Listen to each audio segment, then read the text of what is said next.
Hi, my name's Heather Sullivan. I'll be your interpreter for this year. I'm excited about working together and making this year the most success we can make it for the student.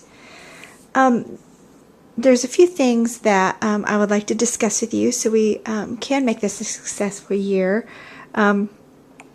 It's not the interpreter's job to teach language.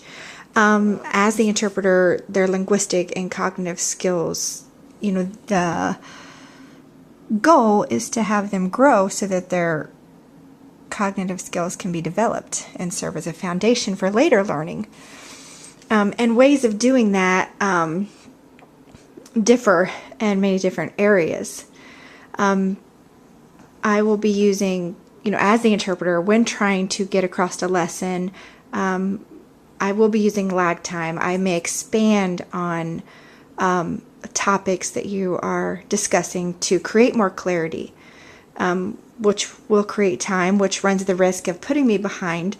One thing that helps with that is turn taking in the classroom. If we could have a, one child talks at a time rule, so that way I can indicate who's speaking, when it's appropriate to speak, so the deaf student can develop that social skills as well of knowing when it's appropriate and inappropriate to talk.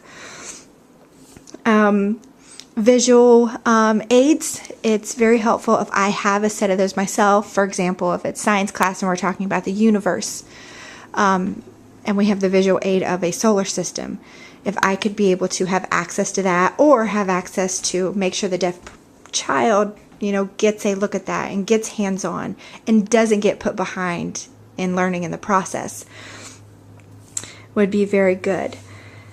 It's important that the child knows, that they are permitted to participate in classroom discussions. If you're talking to the child, don't look at me and speak. You can talk directly to them. Some people think that the interpreter is the voice. I need to look at the interpreter, but that's not so. The child needs to know that they can feel important, and it also teaches the other students how to interact with that student. That look at them, speak to them. That the interpreter is just the voice. I'm really excited. I'm really looking forward to a good year. I want us to work together and make this as successful as we can. I'm excited about being in on the IEP meetings and whatever it takes to make this a successful year for the student. Thanks so much for meeting with me today.